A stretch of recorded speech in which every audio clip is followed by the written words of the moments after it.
በጣም የሚጠቅማችሁን አንድ ታሪክ ልንገራችሁ። ሶስት ሰዎች ናቸው እና እነዚህ ሶስት ሰዎች ፈጣሪ ጋር የጸሎት ርዕሳቸውን ይዘው ይሄዳሉ።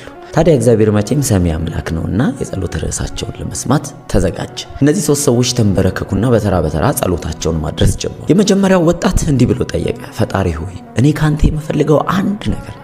እንድትሰጠኝ የምፈልገው ሁሉን ችግሮችን ሊፈታ የሚችል ሀብት እንድትሰጠኝ እፈልጋለሁ።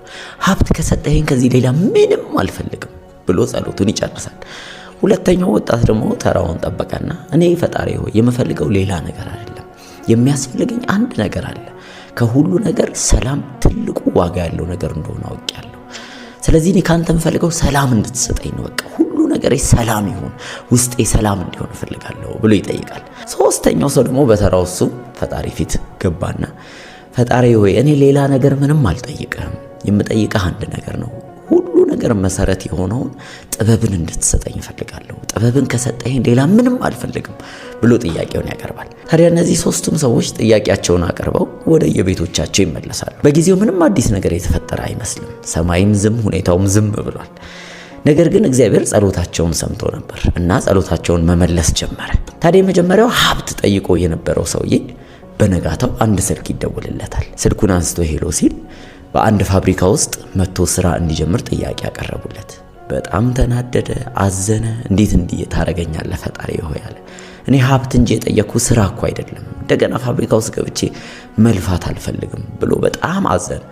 ነገር ግን አሁንም እግዚአብሔር በልቡ ውስጥ ያንን ነገር እንዲሄድ እንዲሞክረው እንዲያዩ ይጠይቀዋል። ታዲያ ይሄም ሰውዬ እሺ ብሎ እስቲ ለማንኛውም ወደዚህ ቦታ ሊሄድ ብሎ እዛ ፋብሪካ ውስጥ ለመቀጠር ይሄድና ስራ ይጀምራል። እጅግ በጣም አድካሚ የሚያለፋ ስራ ውስጥ ህይወቱን ጀመረ ማለት ነው። ሁለተኛው ሰው ደግሞ እንዲሁ ከቀናቶች በኋላ ሰላም ጠይቆ የነበረው በሚያሳዝን ሁኔታ ልክ በነጋታው እህቱ ደውላ ተጣላችሁ፣ በጣም ቤተሰቦቹ ጠሉት፣ እሱ ጋር መደወል አቆሙ። ያለው ነገር ሁሉ ተበታተነ። ሰዎች ሁሉ ይገፉት ጀመረ። አከራዮቹ ተጣሉት። በቃ በአካባቢው ያሉ ሰዎች ሁሉ ተቀያየሩበት። በጣም አዘነ። እግዚአብሔር ሆይ ፈጣሪ ሆይ እኔ ሰላም ስጠኝ ብዬ በጠየቅኩ ማግስት እንደዚህ አይነት ብጥብጥ ከቤተሰቤ ጀምሮ ከጎረቤቴ፣ በስራ ቦታ፣ በአከራዮቼ እንዴት እንደዚህ ታደርገኛለህ ብሎ በጣም የሚያሳዝን በቃ ልቡ አዝኖ በእግዚአብሔር ፊት ማማረር ጀመረ። ከዛ አሁንም እሱን እግዚአብሔር ግድ የለህም ዝም ብለህ ኑር አለው። በጣም አካባቢ ያሉ ሰዎች ሁሉ እየተጣሉት በቃ ከነሱ ልምምድ ውጪ በሚያሳዝን ሁኔታ በመጣላት የበለጠ መኖር ጀመረ። ሶስተኛው ሰውዬ ደግሞ ጥበብ ጠይቆ የነበረው በጥቂት ቀናቶች ውስጥ በሙሉ ሲሰራው የገነባው ቢዝነስ እንደገና ወደቀበት፣ ፌል አደረገ፣ መኪናው ተበላሸ፣ ያሉት ነገሮች ሁሉ መበለሻሸት ጀመረ።